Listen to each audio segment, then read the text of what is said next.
Recensement de la population congolaise, le chercheur en droit Martin Moulumba, spécialiste en droit constitutionnel, Université Paris 1 Panthéon-Sorbonne et aussi expert en administration d'élections, propose un schéma plus pratique pour l'identification des Congolais. On l'écoute.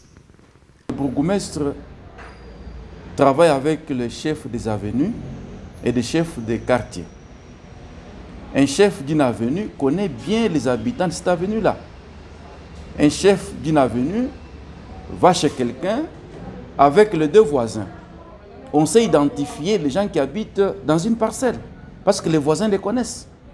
Après, au niveau de l'avenue, on établit un fichier au niveau de l'avenue.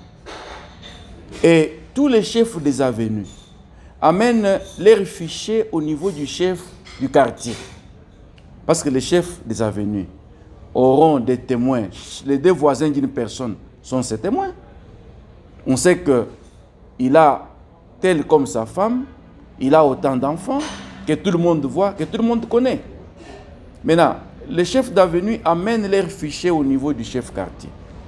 Le chef quartier amène ses fichiers au niveau du bourgmestre de la commune.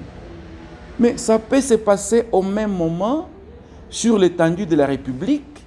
On peut avoir un fichier du recensement qui est fiable.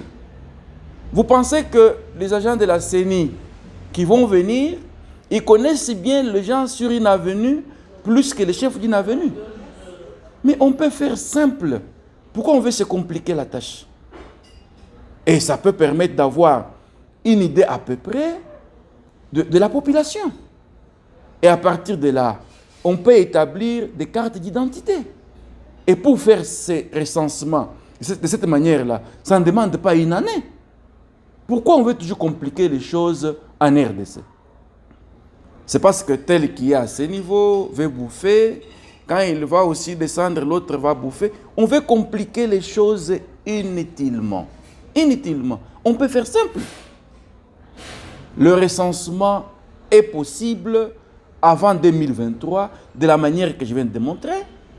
Et les élections sont possibles en 2023. Bon, c'est vrai qu'il se pose un problème de financement. Bon, on nous dit que parce qu'il y a eu Covid et tout ça. Mais qui s'était préparé pour le Covid? Diriger, c'est prévoir.